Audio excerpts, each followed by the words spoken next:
আমি এখন আপনাদের একটা ভুতুড়ে গল্প শোনাবো, তাই যাদের হার্ট দুর্বল তারা ভুলে ওই ভিডিওটা শেষ পর্যন্ত দেখার চেষ্টা করবেন না। রাতের বেলা নির্জন একটা রাস্তায় একটা ট্রাক যাচ্ছিল। সেই ট্রাকের ভিতর তিনজন ব্যক্তি ছিল, এক ট্রাকের ড্রাইভার, এক হেল্পার আর একটা লাশ। একজন পুলিশ তাদের কাছে এই লাশটি দিয়ে বলছে সঠিক ঠিকানায় পৌঁছে দিতে।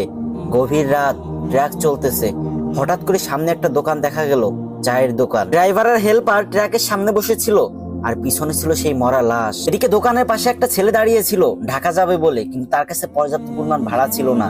তাই সে ট্রাকের উপর উঠে পড়লো এবং অন্ধকারে কিছু দেখতে না পেয়ে উঁচু লাশের উপর বসে পড়লো। ট্রাক আবারও আপন গতিতে চলতে লাগলো। কিছুক্ষণ পরে লাশের উপর বসে থাকা ছেলেটি একটা সিগারেট ধরালো। একটু পরে ড্রাইভার হেল্পারকে বললো, এই দেখ তো লাশটা ঠিক আছে নাকি। তারপর যখন হেল্পার পিছনের দিকে তাকালো তখন সে দেখতে পেলো অন্ধকারে বিড়ির আগুন উঠানামা করতেছে। এটা দেখে তো হেল্পারের মাথা ঘুরে গেল আর ড্রাইভারকে বলতে লাগলো, উস্তাদ গাড়ি থামান, দেখেন লাশে উঠে বয়ে বয়ে বিড়ি টানতেছে। ড্রাইভার পিছনে তাকিয়ে দেখে ঘটনা সত্য।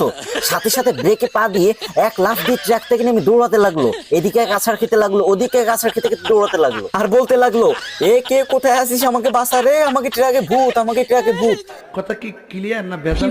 আর এইটা শুনে তো ট্রাকের লাশের উপর যে ছেলেটা বসেছিল তার তো মাথা ঠিক নাই, সে তো ভয় একদম শেষ। সেও নামে তাকে পিছন পিছন দৌড়াতে লাগলো। এটা দেখে হেল্পার ড্রাইভারকে বলতে লাগলো, খাই সেরে উস্তাদ, লাশে দেখি বিড়ি হাতে নিয়ে দৌড়ানি দিছে। কি বলছিলাম না, ভিডিওটা শেষ পর্যন্ত দেখো না। এই পারভেজ ভাই তোমাদের ভয় দিতে চায় না, সে চাই দিন শেষে তোমরা যেন একটু হাসতে পারো মন খুলে। যদি ভিডিওটা দেখে তোমার একটু ভালো লেগে থাকে তাহলে একটা শেয়ার করে একটা কমেন্ট করে যাও। কথা দিচ্ছি পরবর্তীতে এর থেকে ভালো ভালো গল্প নিয়ে তোমাদের মাঝে আসবো।